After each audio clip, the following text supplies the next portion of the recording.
Welcome back to episode 350 of the Tallboy Radio Podcast. That's right, 350 episodes of TBR.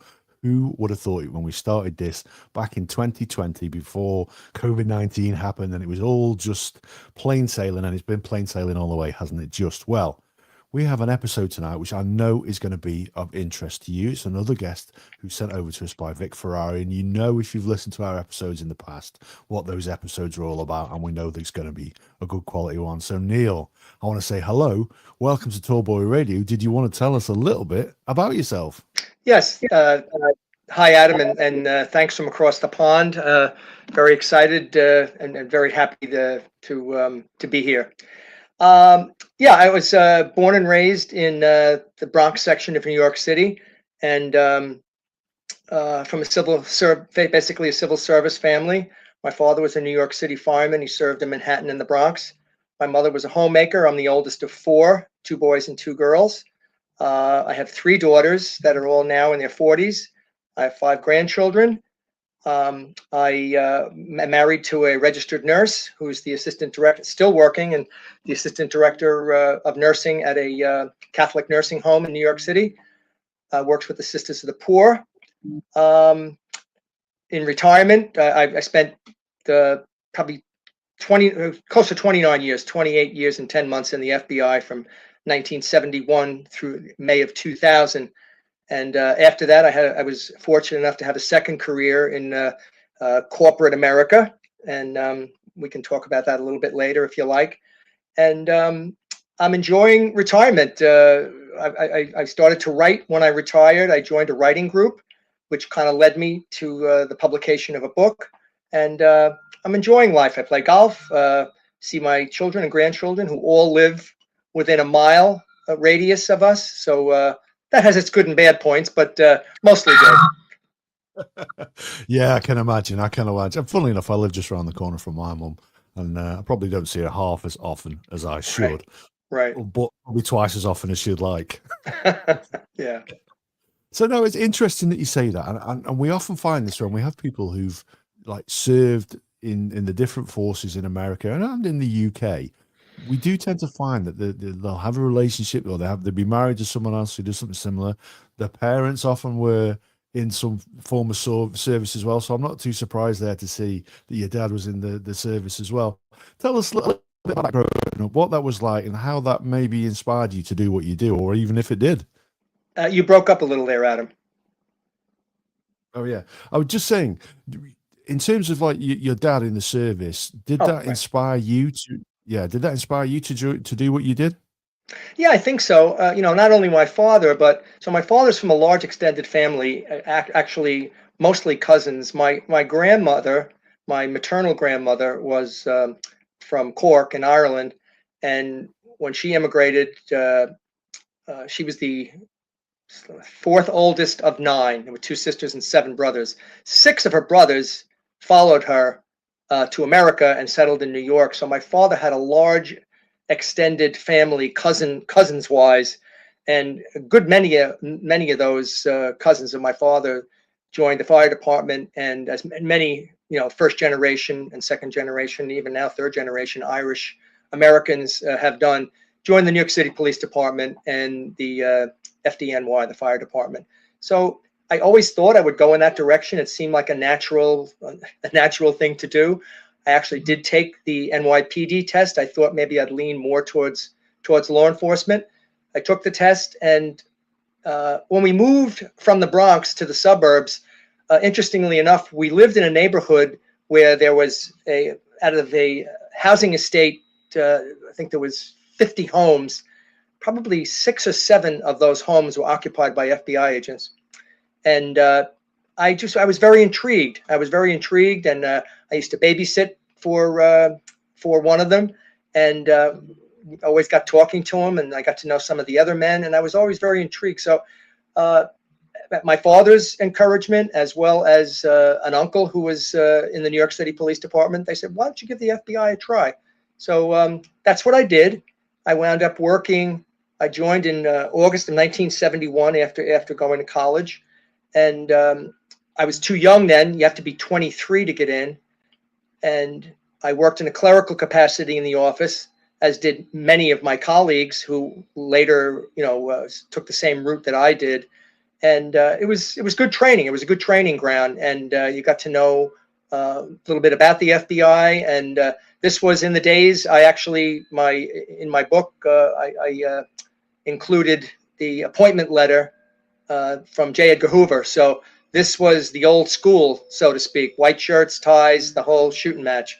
So things were a lot more formal then, and you might say a little bit more rigid than they certainly are today. But that's how that was the progression. That's how I kind of got started. Wow. Yeah, I mean, it doesn't surprise me, like I say, that you had that inspiration. So the FBI, then, like you say, you were intrigued by it. I was intrigued by it. Obviously, growing up, we watched a lot of American television, and it probably isn't a very good representation of what it was really like. What was it like then? Put my TJ Hooker myths and what have you to bed. So, generally speaking, the FBI is not too favorably portrayed on TV. Some of the shows that I enjoyed, I don't watch a whole lot of police shows and haven't through the years, but I watched an old, I don't know if you got this over in the UK, Barney Miller, which is an old 1970s, and it's a more of a comedic, show, and it focuses on a detective unit in a precinct in Manhattan, and it's very entertaining, and the characters are very real.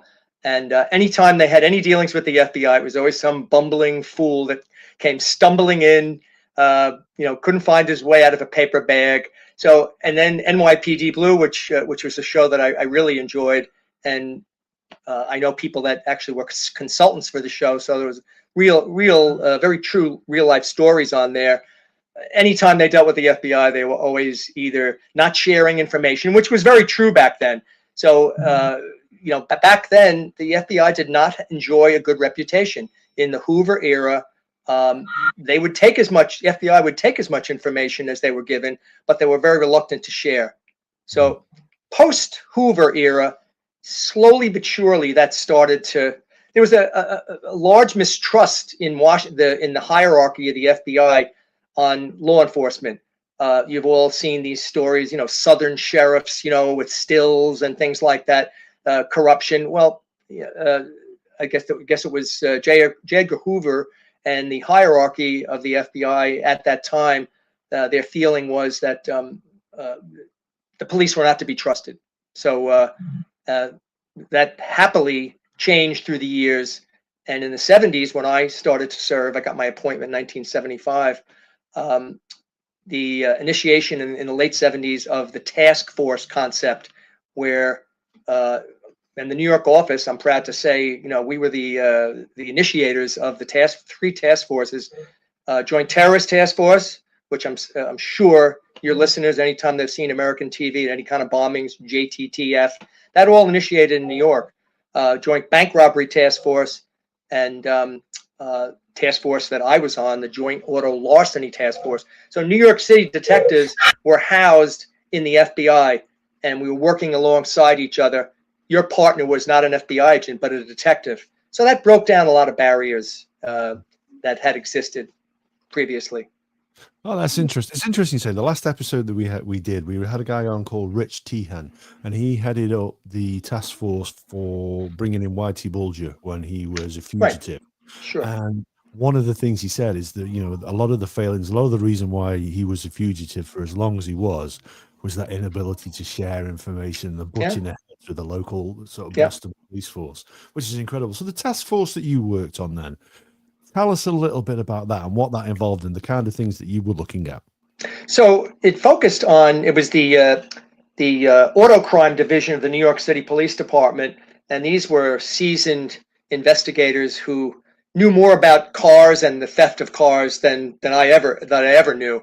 And they came over to our office, and we were partnered with those detectives, and we focused on large scale auto theft investigations, international, domestic, shipping car parts overseas.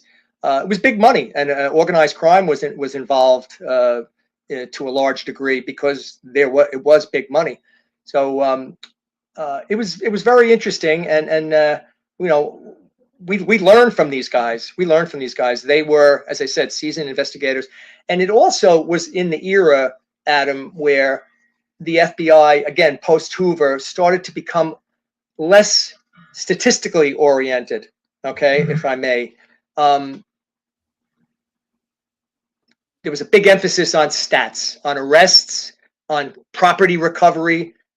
The word conviction never entered into the vocabulary, which is the most important thing. Everybody knows convictions are the most important. So soon, the arrests and recoveries and things of that nature were a lot less emphasized. Convictions became the big thing. So how many convictions was Neil Moran able to get in the course of a year at rating time at the end of the year to see how I was doing as a new agent? So which was the right thing to do. Arrest, anybody can make an arrest, and then sometimes the charges get dropped. It's the convictions. So that's also something that we brought to the table.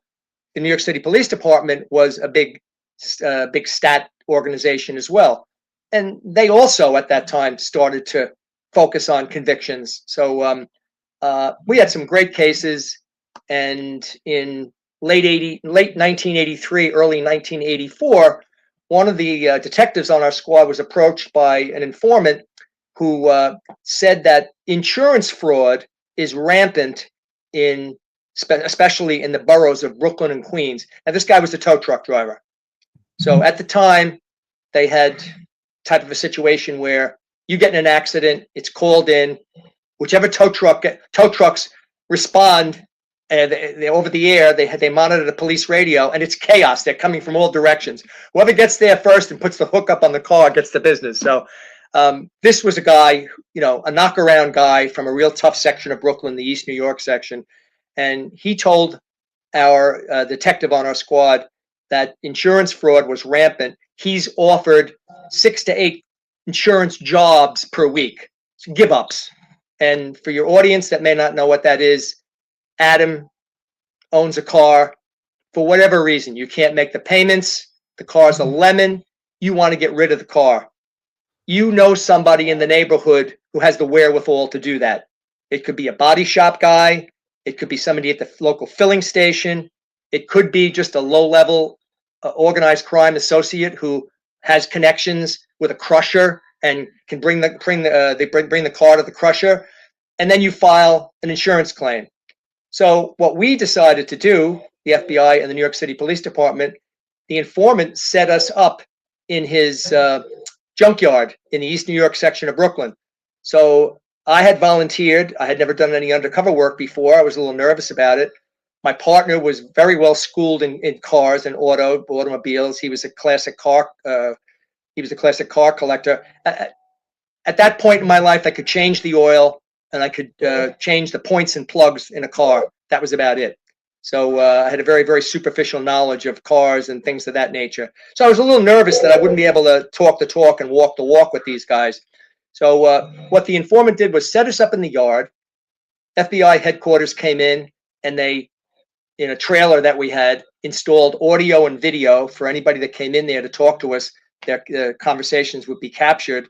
And we began to be introduced to what we refer to, not to individual car owners, but to that filling station guy on the corner, to that body shop guy down the block that was the facilitator in getting rid of that car. So we had a tow truck in the beginning, and then we graduated to a flatbed. My partner and I learned how to tow cars for a living, and we got quite good at it, to tell you the truth. In the beginning, I was very nervous. You'd go into a body shop and no, that's not drivable. So if the car was drivable, that'd be ideal. No, this isn't drivable. Or, they didn't have the keys for one reason or another. So we'd have to put the car up on the hook and take it away. The first couple of times I did it, and these big burly tow truck guys are standing around, I have to say I was a little nervous, but it was on the job training, and we soon were turning away cars. And some of the colorful characters that we encountered over the course of a little bit over a year of this undercover case,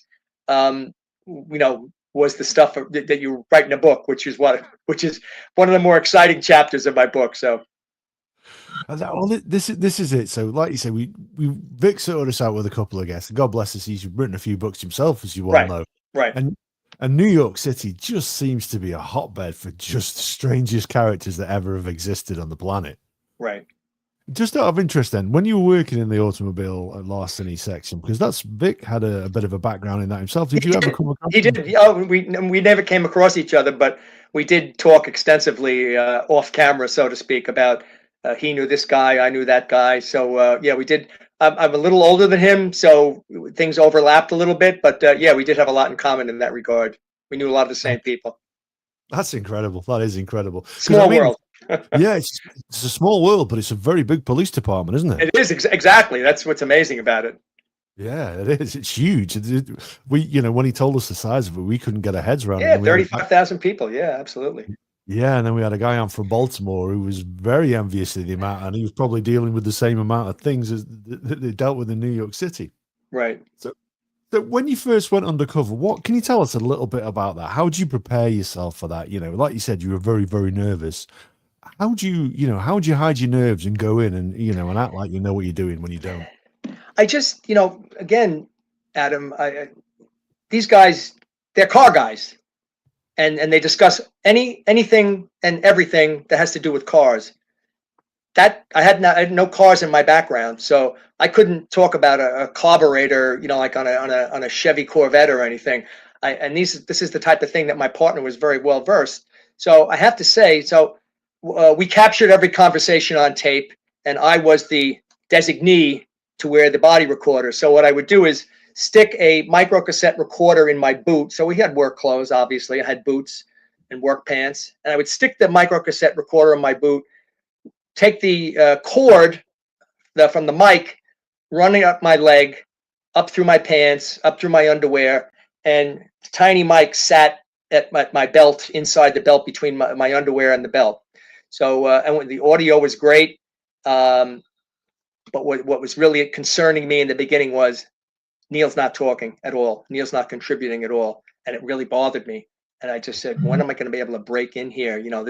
So our supervisor we didn't go into the office for a year. We had no contact with the regular office. Only people we had contact with was members of our squad. If we were bringing cars out to a designated location that we had secured to bring the cars, our squad would meet us out there, detectives and agents. They would inventory each car, the date it came in, photograph the whole thing. There was a real process, create a folder for each car. This was all going to be evidence in the future. So we met with my supervisor and what we call the case agent, the fellow who's running all the administrative things. I turned the tapes over to him as often as I could, with everything listed and who we met. And so they have to listen to the tapes, and then eventually the prosecutor's office was advised about, periodically about how we were doing. But those are the only people we had contact with. So one of the first meetings we had with our supervisor and the case agent, I said to my boss, he says, how's everything going? I said, I don't know if you picked the right person for this. So I said, why? He says, why? And so I said, I'm not saying anything. Do you listen to these tapes? When do you ever hear me talk other than say hello and goodbye? So he says, well, George is good. I said, yeah, but I said, I feel like I should be contributing here. He says, don't be yourself. You'll find your niche. Something will happen. Something will occur where you get your foot in the door. And he says, and if I know you, you won't be able to shut up after that. So that actually happened. So I don't know what's the average age of your listener, but I'm an old movie fan. And in particular, I'm a gangster film fan. So James Cagney was my idol growing up. And he was the resident tough guy in the 30s and the 40s. And I just always loved the guy. So family gatherings when I was a young kid, everybody wanted to hear Neil imitate James Cagney from one of his movies. So lo and behold, we're in the informant's place of business, and he's got his partners there. And everybody, I still weigh just about what I weighed at that time. I weigh about 155 pounds. My partner was about 275. All these guys were over 300 pounds. And what we would do is meet at the informant's place of business before we went to our yard every morning. And one of the trucks would come in, the food trucks. They call them roach coaches. And these guys, to give you an idea, we would have a bagel and coffee. These guys would have Drake's Ring Dings, Devil Dogs, Twinkies, and a bottle of Yoo-Hoo chocolate milk. So that's what these guys had for breakfast. So this is how much we had in common with these guys. So they all of a sudden started to talk about some gangster film, and one of the guys starts talking about James Cagney, and he gets the date of the movie wrong.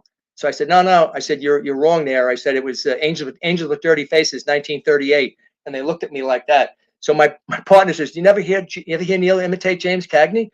You imitate James Cagney? So I proceeded to imitate James. After that, oh my gosh, when I walked in, my partner was like an afterthought. Everybody wanted to say, yeah, this is Neil. You ever hear Neil do James? After that, Adam, I mean, my boss was right. I just stepped in, and after that, it just seemed like a natural thing after that, and conversation flowed. I never worried. I've never worried about being quiet again. So it's just funny how things like that go. Just a small thing like that was my foot in the door. No, that is incredible. Like you say, being yourself. I would be thinking, well, if I'm myself, they might just figure out exactly who I am if I start talking about the things that interest me.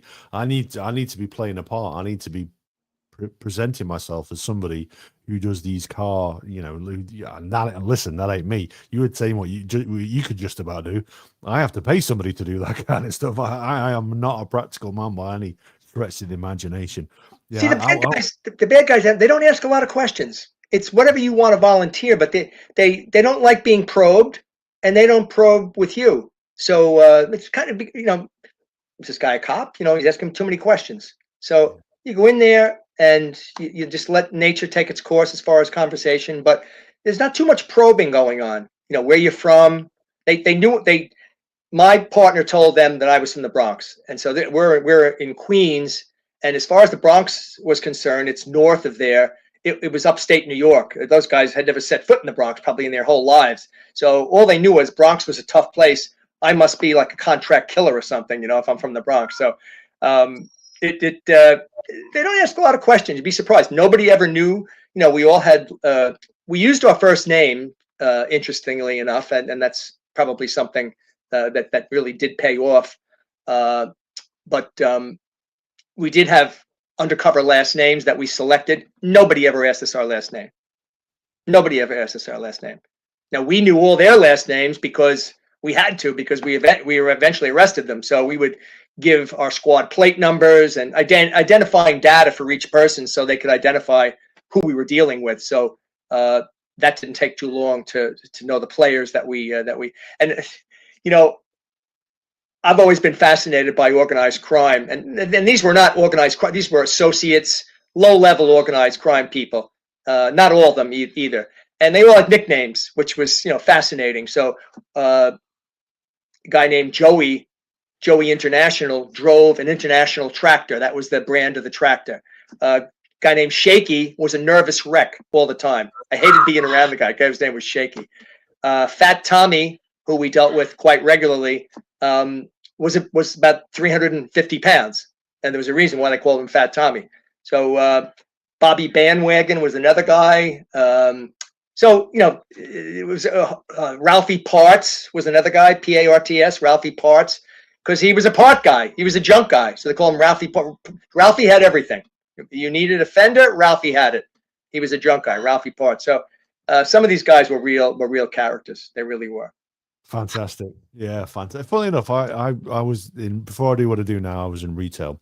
And when I was first trained, I worked with a guy, and you'd have fitted right in with you guys, because he never ever called anybody by their real name. He had nicknames for absolutely everybody. And after he finished training me and I was left at a meeting with these people, I was left talking to this one guy, and I only knew him as Joan Collins because he had big hair.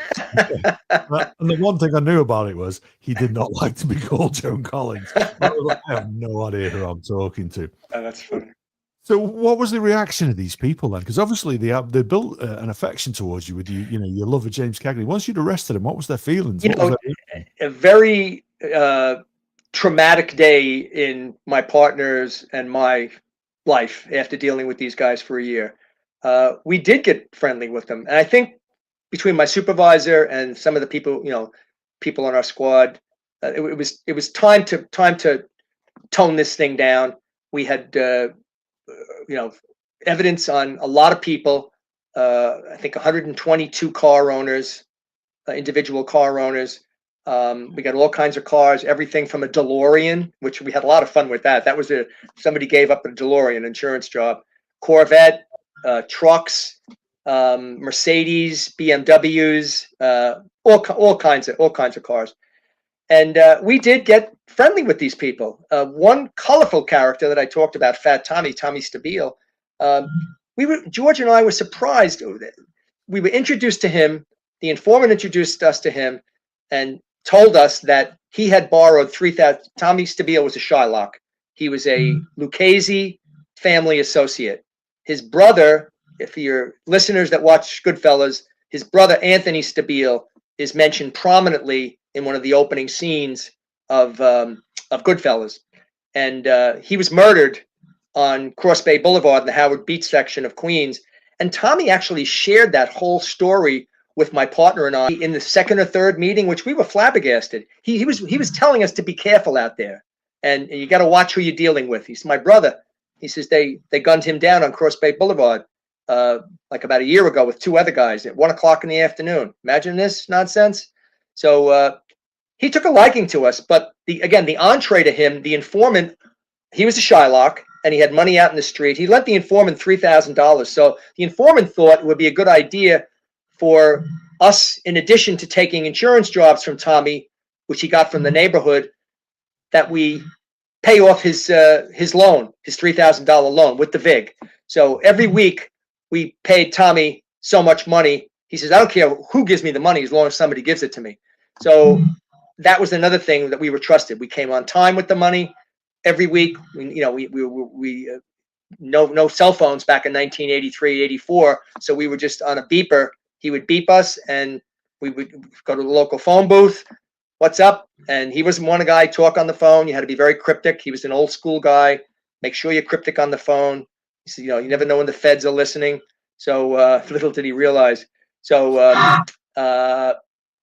he trusted us implicitly. So when it came time to arrest, it was a big takedown. It's on the front page of the New York news dailies in December. I think it was December 17th, right, week before Christmas.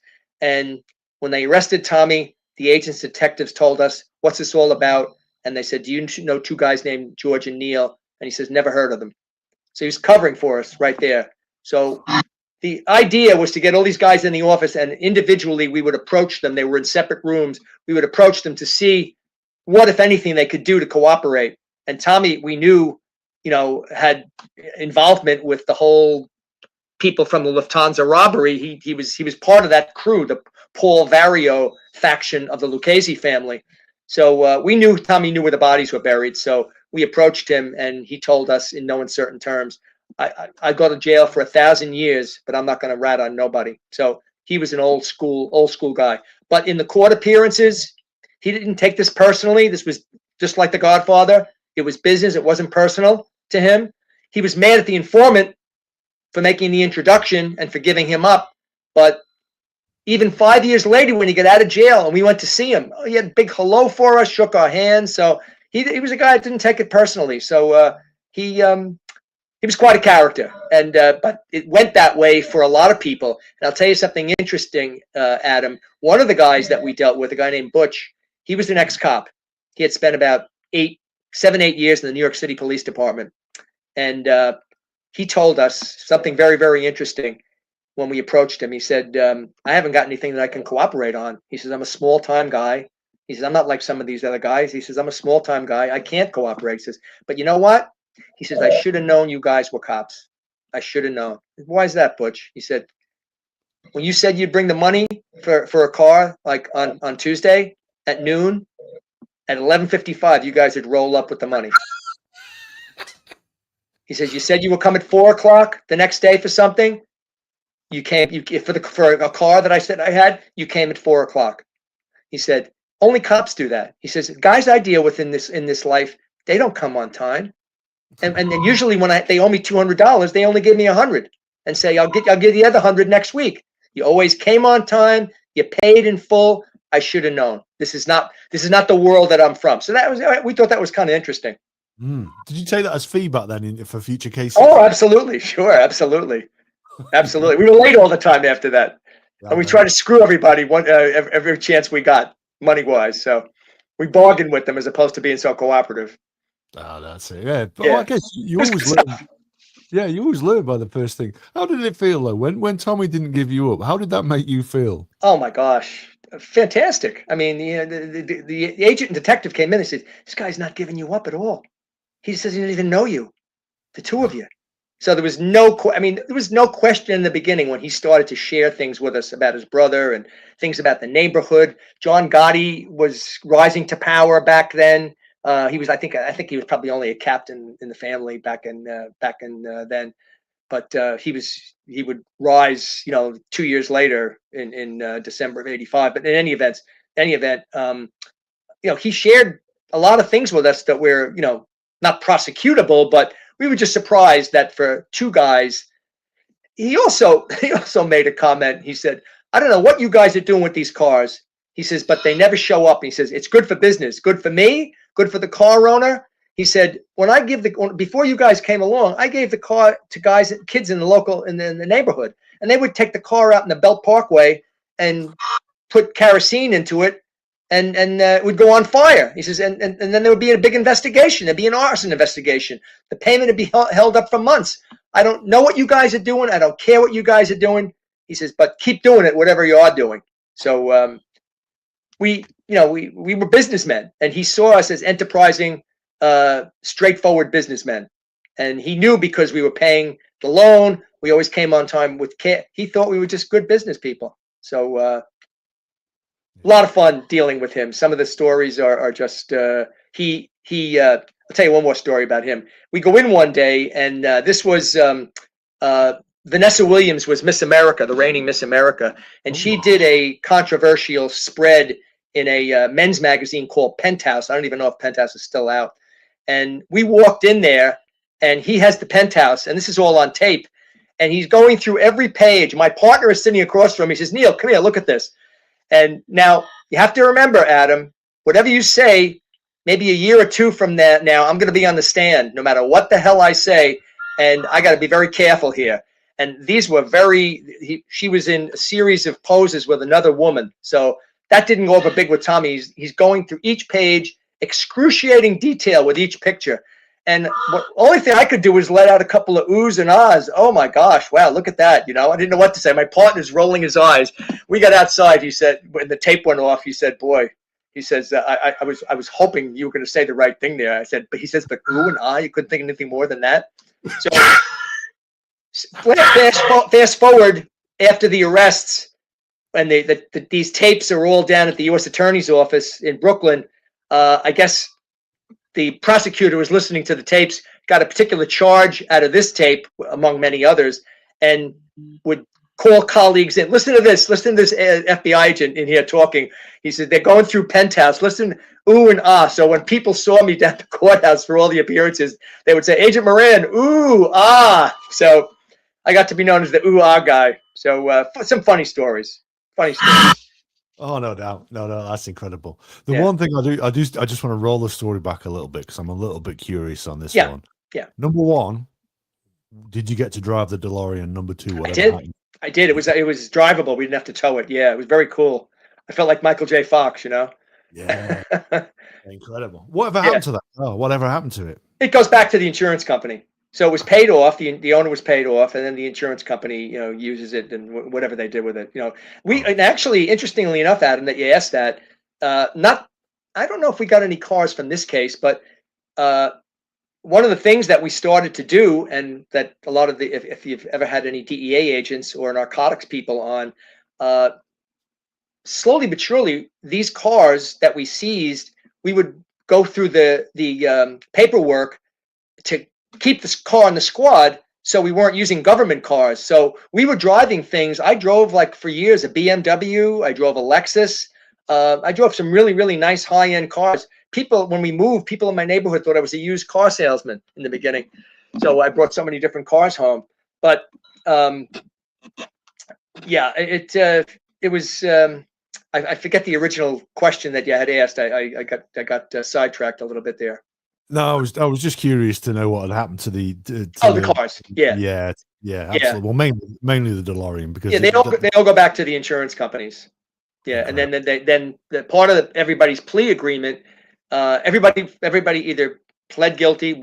One person went to trial and he was found guilty, but everybody else, well, the car owners, all the middlemen, they all pled, and which was very good and a testament to the fact that the way things ran, our squad handling the chain of evidence and things of that nature. So it was a pretty airtight case. And a lot of fun, And it was really a precedent setter because the FBI, prior to that, probably the only big case prior to that we were aware was the case Joe Pistone, Donnie Brasco. So people like Joe Pistone really set in motion. That was FBI didn't get involved in things like that in the past.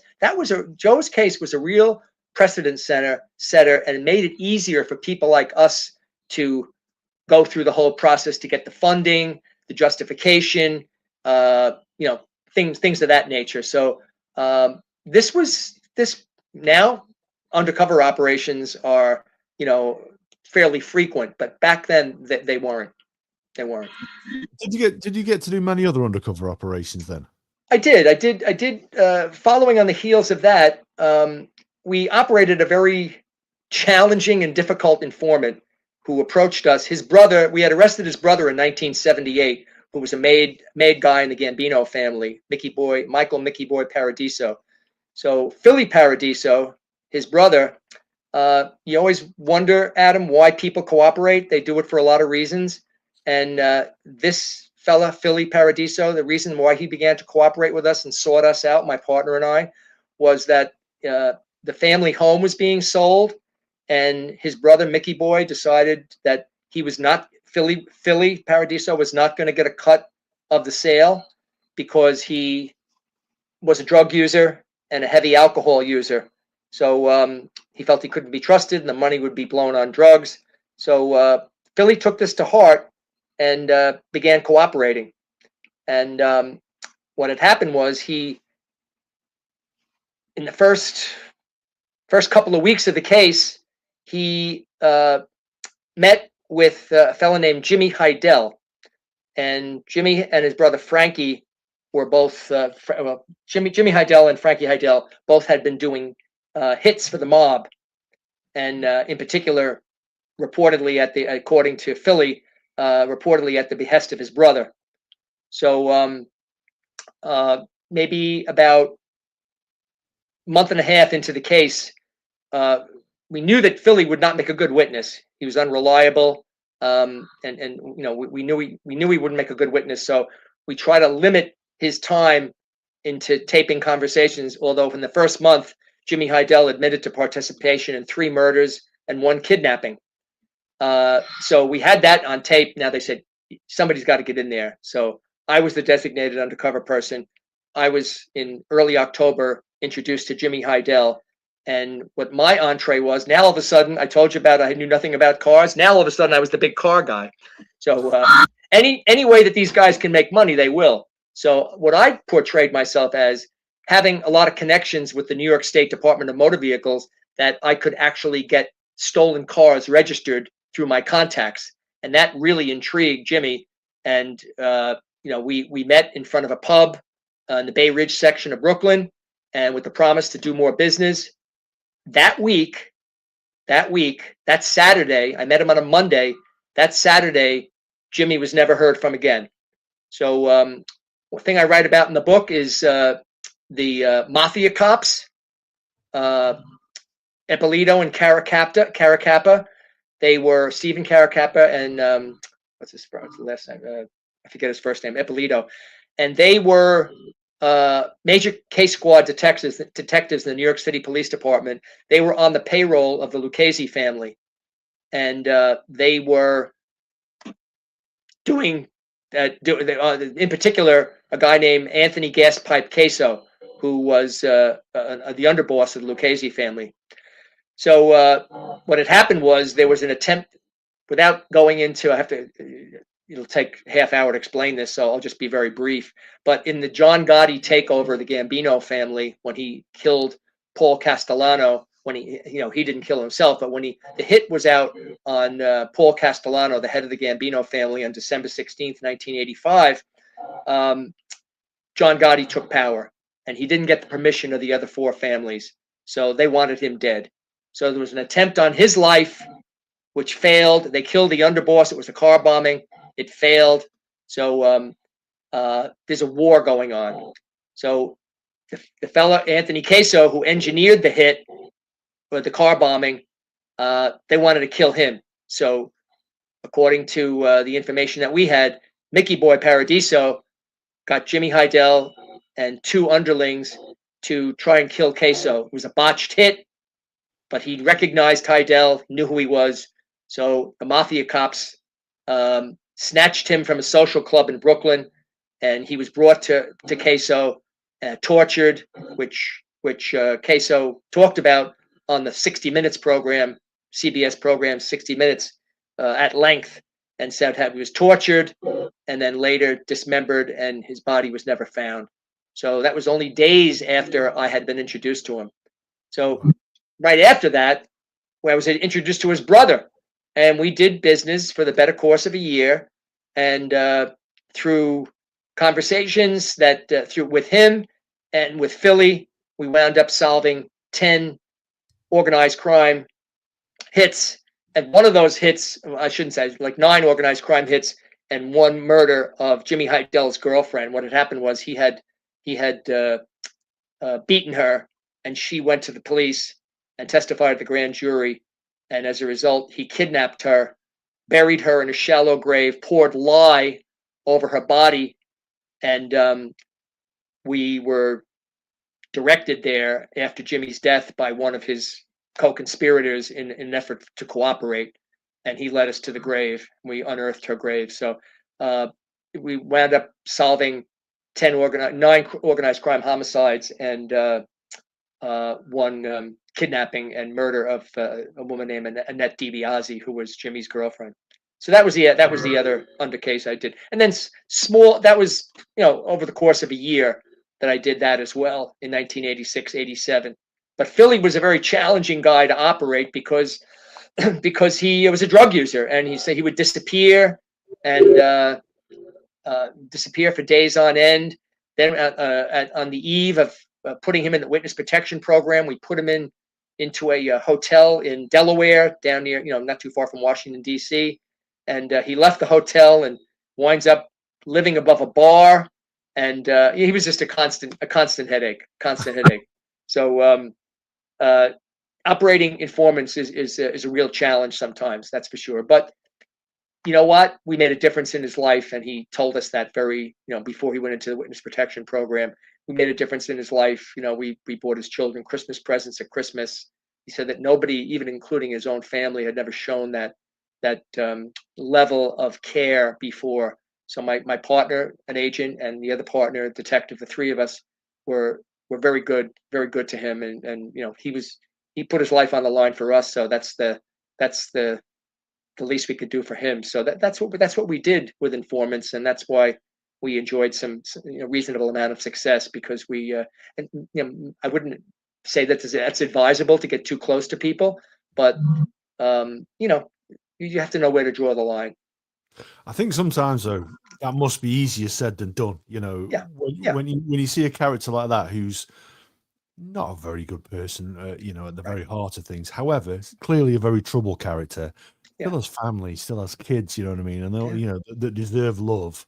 And I love to hear the personal touch and the personal element that you'd go and do something like that for that, because that speaks volumes about yourself and your partner there. And the partners, yeah. It was Philly passed away he was relocated to another part of the country. I was in an automobile accident on the job, and he heard about it through. He had kept in contact with us, and he heard about it, and my partner called me, after I got out of the hospital, and he called me. He said, Philly is terribly upset. He needs to talk to you. You got to reach out to him at some point, and he says he's terribly upset. He's very concerned. He wants to make sure you're okay. So, yeah, we we had a nice, in the beginning at the outset, when he was listening, he'd listen to us. It's one of his comments was, he says, when you guys were busy being altar boys growing up, he says, I was out robbing houses when I was 13 years old. You guys are being altar boys. He says, I was robbing houses. I was robbing people. So he was a career criminal. He spent most of his life in some of the toughest institutions in New York State, Attica, Greenhaven, all these tough places. So he was, he was a tough guy. He was a tough guy. But these gentle giant type guys. Yeah, a tough guy, but a product of his own environment. Yeah. Never. He was always going to go one way for the guy. Yeah. So fast forward years from then, you're doing your writer's course, and then you flip back and you reflect on those times when you were meeting these people. The Tommy Stabiles, the Philly Paradisos. Did you ever think? God, this would make great content for a book. Never in a million years. Never in a million years. So I joined this group.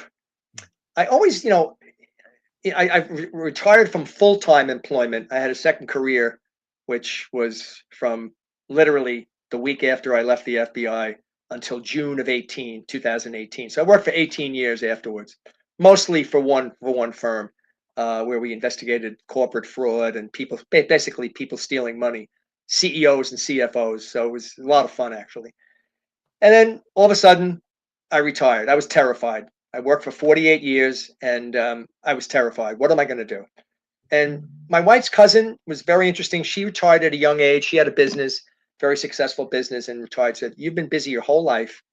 You're going to be busy in retirement. And she was right. She was right.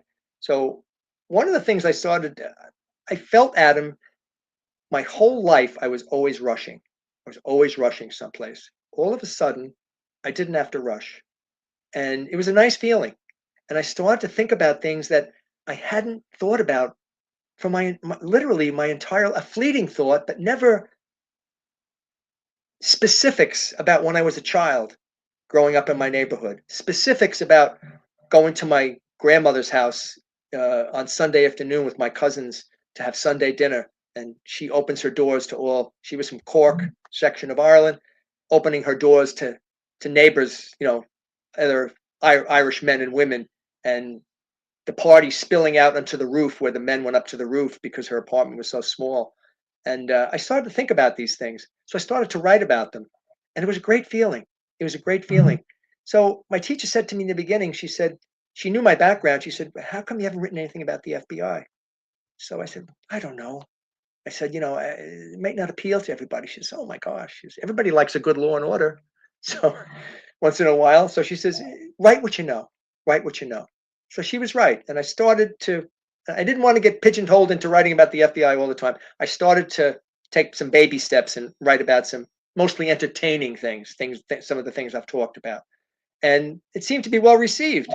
So then people started to say, you should write a murder mystery with all your experience. And so I said, well, I wouldn't know the first thing about writing a murder. We had many published authors in the class, many published authors. So I would ask a couple of questions, and I started to write a murder mystery. I got about 40,000 words in over the course of a couple of months, which is a fair amount. I guess they say average novel is like, somewhere around 100,000 words. So maybe about 40% done. And I was amazed at how easy it was to get the first 40,000 words onto paper from the computer. And then for any of your audience that has ever run a marathon, at the 18-mile mark, it was like somebody shot me in the head. I couldn't move. I couldn't put another thought in my head. It really bothered me. And it just went on for weeks. And I went to my teacher. I said, something's the matter here. She said, it's very common. This is your first time. It's very common in veteran authors. Sometimes it happens. Do yourself a favor, put it aside, and take some of your essays, put them together. You're the makings of a nice memoir. Some of your personal stories about your immigration, your family's immigration from Ireland, and then some of the FBI stories. Mix them. I'm telling you, people will be interested. Not only the FBI stuff, but some of the personal stuff, because the personal stuff is good. You talk about yourself, you talk about your background. It's all there. So that's kind of how that got started. And I love going to that class. We now have we started off when I if you can believe it, Adam, I was one of the younger members of the class when I started. So that's changed now. There's still people in there older than me, people in their mid to upper 80s in the class that are published authors, and you write what you want. You write a tribute to a loved one. You write a poem. We have many different people that write about many different things. I'm a storyteller. I'm not that. I don't have that great an imagination. I tell stories.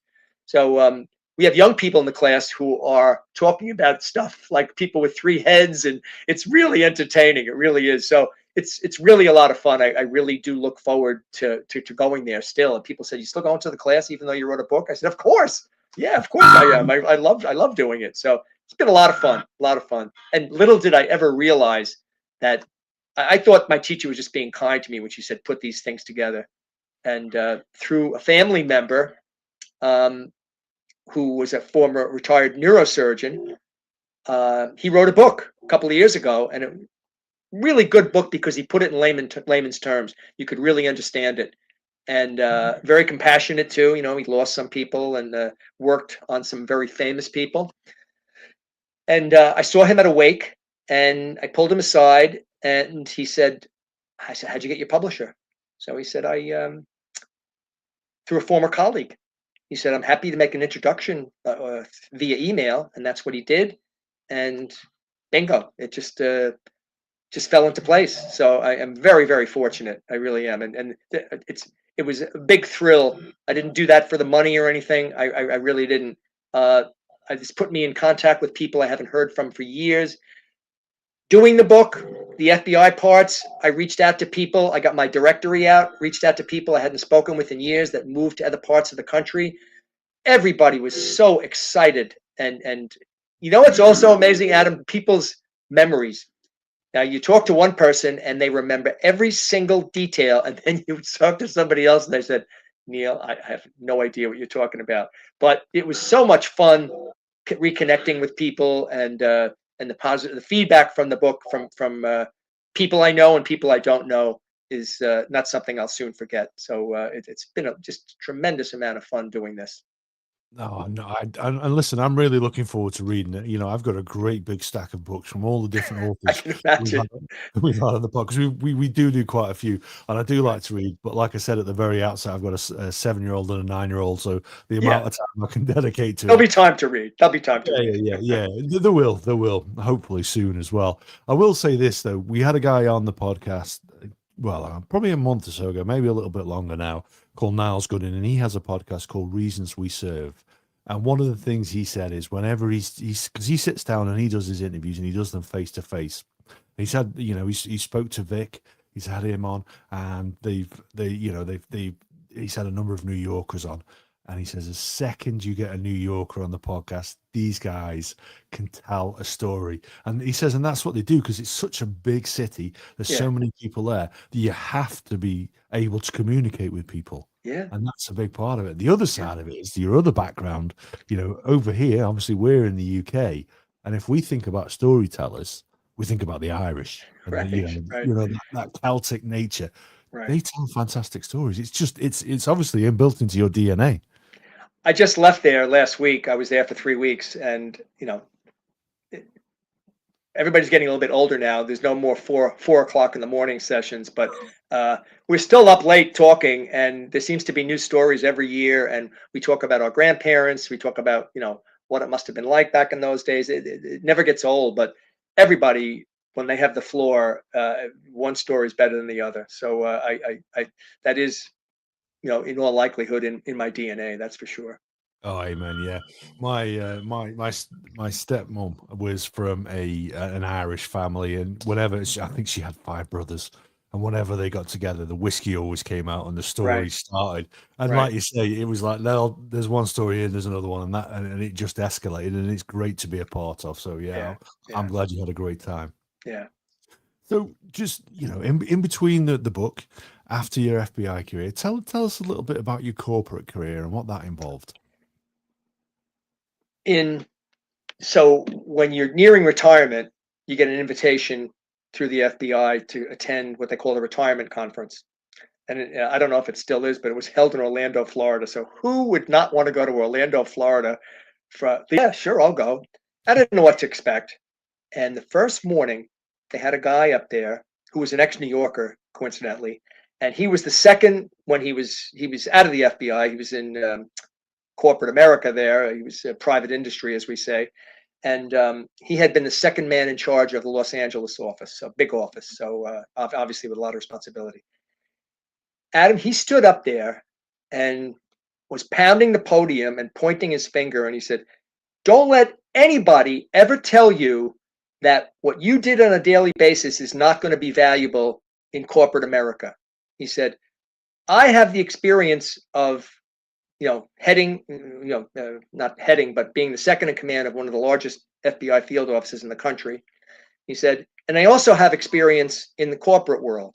And he said, "I'm telling you, what you did on a daily basis, being able to meticulously go about your job, collecting evidence, what the FBI does, as opposed to a lot of other law enforcement agencies, when you're what they call the case agent on a case, you bring that case to trial. You're sitting there with the prosecutor. You're in the prosecutor's office weeks before, every day and night, tagging evidence, marking evidence. And a lot of other agencies, that ain't going on. You just show up for trial. You might get prepped, but that's it. So you're also working with the prosecutor on the order of witnesses. You're arranging transportation. Adam's going to be the first witness. I'm hoping when I'm sitting there at the prosecutor's table, I'm hoping that when the judge says, 'Government's first witness, please call your first witness,' and they say, 'Adam Dickinson,' I'm hoping my squad was able to pick you up and you're going to come walking through that door." So it's attention to detail is the best way I can describe it. So this guy was pounding his fist on the podium. He said, "The attention to detail that you did on a daily basis and never thought about, that's going to be very much appreciated in corporate America." So, I didn't know how much of this to take to heart. I really didn't. So I was 2 years away from retirement anyway, and I was very happy with what I was doing. I had gotten promoted. I was traveling a little bit. I was a supervisor of the undercover unit. I was speaking in Europe to a lot of police conferences about the FBI's undercover program. I was having a blast. I was having a blast. I really enjoyed it. I had no intention of leaving.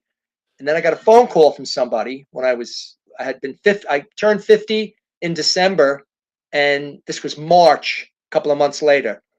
And it was a retired guy, and he said, "Neil, somebody told me you're eligible." I said, "Yeah, I became eligible in December." So he said, "Something's come across my desk." And so I said, "No, Pat, I'm very happy doing what I'm doing." He says, "Somebody told me you have 2 kids in college with another one to go." I said, "Yeah." He says, "And you never thought about maybe, retiring, getting a salary, and then getting another salary on top of that? Did you, you ever think about that? How it might make life a little bit easier?" And I have to admit, a light bulb did go off. And so I left, and I went with a small firm in the beginning, which was actually a very, very good move. And then a friend of mine that I had met on an investigation, we went away together in Puerto Rico to do an insurance fraud case. And he had heard about an opening in a large accounting firm in the corporate fraud group. So, I wasn't a white collar crime guy in the FBI. I didn't do any of that stuff. It was all, organized crime and truck hijackings and, violent criminals. I said, "I don't think I'll be the right fit, working for an accounting firm." That's not why they're hiring you, for you crunching numbers. They have plenty of young people there that are CPAs that'll crunch the numbers. They're looking to you, for responsibility, for leadership, things like that. And I said, "Okay." And I enjoyed the hell out of what I did for those number of years. We had some great cases. And what struck me a lot was like the sense of entitlement of people of means. I had never seen this before, but chief financial officers making $400,000-$500,000 a year, which I'm talking about 2002 when I came there. So that's 24 years ago. $500,000 is a lot of money now. It was even more back then. People making $1 million and stealing stupid nonsense, cheating on per diem, and you're making $750,000. So that was so much fun. We all worked together. It was a big team, and I enjoyed the hell out of it. I worked with all young people. I was able to hone my computer skills. You have to keep up. You're working with people that are half your age. you have to keep up. And still to this day, I do all my own computer stuff. I might need help with something once in a while, but I typed all my reports, when I was there and everything. So it was really nice working with the young CPAs who again would crunch the numbers and figure things out. And when we worked these corporate fraud investigations, we would we worked one in state of New Jersey, and it was probably about a good 70, 80 miles from our home. So we had to stay over. So we stayed there Monday through Friday. We either got there Sunday night or Monday morning, and we would just work all day. And it was just a lot of fun. We would the books were open to us, so to speak. We would have to go over everything. Sometimes we'd be there for months and would uncover massive amounts of fraud, and dealing with the board of directors, weekly phone calls, reports. All this stuff had to be all organized, and very often the bosses, our bosses, the partners, they were just relying on us passing them information back in the office, and then we would have a Friday phone call with the board of directors. These are publicly traded companies, so you're facing possible delisting on the New York Stock Exchange. This is serious business. So they when you have investors, you have to answer the investors. So all this stuff was the new world to me, but it was so much fun, and I really enjoyed it, and it made a big difference financially in my life. That's for sure. It was the best thing I ever did. Incredible. Yeah, it's interesting, isn't it? Corporate greed and just greed in general, and what motivates people. Could you see any of the traits in these people that you saw from the fellows who were on the in the automotive business that you were all those years ago? It was just very different, Adam. It was these were guys that had been very successful, and again, that really bothered me. That sense of entitlement. You could just feel the arrogance. This one case that we worked, I'll never forget it. It was a Friday afternoon, and our boss said, "You got to get out to." This is one of. It seems like Jersey was the hotbed of corporations doing stuff that they shouldn't have been doing. At least some of the corporate officers. So myself and a young CPA, we go out there, and we're dealing with the general counsel and the HR. And what has happened is, the chief financial officer has written an extensive letter, bullet pointing, boom, boom, boom. This is what the CEO is doing, and I can't sign the financial statement at a publicly traded company in good conscience. I can't do it because of these reasons. So a copy of that was sent to the board of directors, what they call the audit committee, and they had to call in counsel, which is a law firm, and a auditing firm, which is, it says auditing, but we weren't doing an audit, we were doing an investigation. So we worked with an outside law firm. Interestingly enough, in this case, I worked with an attorney that had worked on the President Clinton scandal involving Monica Lewinsky. So he was one of the federal prosecutors that had worked on that case. So we got along great. The two of us got along great. He had some great stories, by the way. So, I bet, yeah. So in any event, when the prosecutor wasn't there yet. I mean, the lawyer, former prosecutor. So we explained to HR and to the general counsel what we were going to need in order to get the ball rolling for the investigation. So I said, I'm going to need to seize the CEO's computer, his BlackBerry, any kind of devices that he might have. We're gonna have to search his office. Is he in there now? Yeah, he's in there. And these guys were terrified of the CEO. Apparently, he was a real bully. Ran the firm, just like that, like a bully. So the question was, who was going to break the news to the CEO? I said, didn't bother me. I had come up a lot tougher guys than the CEO. So I said, I'll explain everything to him. So very sheepishly, the general counsel knocks on the door, and the four of us, HR, general counsel, my partner, this young CPA, and myself, we walk in, and he introduced me. He said, "This is Neil Moran. He's from the accounting firm. He'd like to speak to you." So I explained who I was and gave a little speech. I said, we've been hired to check out these allegations.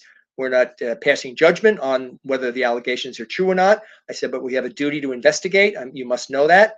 I said, so what I would like to do is the following. And I boom, boom, boom. This is what I'll do. And I said, we would like to keep out of your hair. We don't want to interfere with the running of your company. So the quicker you cooperate with us, the quicker we'll be able to get out of here and out of everybody's hair. And he just looked at me, didn't say anything, and said, my BlackBerry's actually home. Should I go home and get it? So I thought the general counsel was gonna drop dead when he heard that. So I said, that would be a great idea. This way, when we search your office, you won't be here. We won't be in your way. I said, anything we take out of this office, you'll get a receipt for. And I said, you'll get it back. But we don't know what we're going to find here. So that was that. So he really wasn't the tough guy that he was portrayed. But he did wind up getting fired. The interview took place over the course of 2 days. He hired 2 attorneys. When I wrote the interview up of the 2 days, it was 63 pages on all the allegations that we addressed. So that gives you an idea of the wide-ranging fraud that was going on. So they didn't want publicity. I was treating this as if it was going to go to trial. Maybe the U.S. Attorney's Office was going to get involved and prosecute him. They didn't want that, which very often happens in corporate America. They want to kind of keep it under wraps. So they decided not to prosecute, and eventually he was let go. So but it was very different from the guys from the people that I was used to dealing with. But just again, that sense of entitlement, and I'm up here and everybody else is down there. That's the way they treated their employees. We would sit in that board of directors room that we were doing our work in, and we'd get a knock on the door, and it'd be some 23-year-old accounts payable clerk coming in asking for me. Is there a Mr. Moran here? Yeah, I'm Neil. And with a manila folder under his or her arm and saying, we have someplace we can go for a few minutes. And then they would say, last year, this bothered me. I was afraid to come forward. And then a whole new avenue was opened up in addition to the allegations that we were presented with. So very, very real interesting stuff, and so much fun. I had a lot of fun doing. The computer forensic people would come in and look at the people's computers. One of the CEOs that got fired, the board of directors was just absolutely tear ass when they heard this. He had a software program on there called Evidence Eliminator. Evidence Eliminator, to eliminate all evidence. When the board of directors heard that, they hit the roof. They said, "You're out of here." So it gives you an idea of some of the things. Your name is something better. You would name it something better. That kind of gives away exactly. Evidence Eliminator. So that's arrogance. That's arrogance calling it that. And that's what we dealt with. Arrogance. Yeah. You hit the nail on the head. That's incredible. Listen, we normally wrap these things up round about the hour mark. We shot over a little bit, and I'm not even slightly sorry about that because I've really enjoyed listening to your stories. Before we let you go, we need to give you the opportunity to share out to the listeners out there where they can pick up your book. And of course, we will add a link to it in our show notes so you can click on it and you can buy it straight from there. Yeah. Amazon as usual, and also Barnes and Noble. Some stores have it, most don't. That's in the United States. My understanding that some of the UK, I'm not sure what. I know in Ireland, I think you can get it through several outlets, but I'm not sure what those are. But Amazon UK for your UK listeners. But that's the most expeditious way to get the book, either in Kindle or in not Kindle or softcover. There is no hardcover. Yeah, it'd probably be Waterstones, I imagine, in the UK. That's our equivalent of Barnes and Nobles, which it doesn't. Okay, and they're in Ireland as well. Yeah, they are. Yeah, they are. Yeah, and you're right. You can get it through them. Yes, Waterstones. Yeah, I will add the Amazon link into the audio episode notes so that anybody can click on. Thanks, Adam. On Amazon, because like you say, we don't want to promote Jeff Bezos because he does okay as well as a corporate American. He does okay for himself. We don't need to give him too much business. Yeah, exactly. By proxy, we're giving you a little bit of business, and that's the more important thing. Thank you so much. No, so Neil, I've really enjoyed this conversation. I enjoyed this. I always enjoy this, and it's so nice to be appearing to an international audience. I don't get to do stuff like this every day, and to think a year ago that I'd be doing this, on August 4th, 2026, is beyond my wildest expectations. So I really enjoyed it as well, and I hope your listeners do. Oh, I'm sure they will. I'm sure they will. These episodes always prove very, very popular with our listeners. So thank you very much for sharing it. So it just leaves it for me to wrap up the episode and say thank you for listening. Thank you, Neil, for joining us and sharing the stories with us. And hopefully the people out there who are listening will go and read a little bit more of the stories, because we're going to be sticking a link in there so they can then go and find them. But we will be back next week when we will be talking about something entirely different altogether. Take care. Friends around the mic, kicking back, alright. Day turns into night, podcast in the spotlight.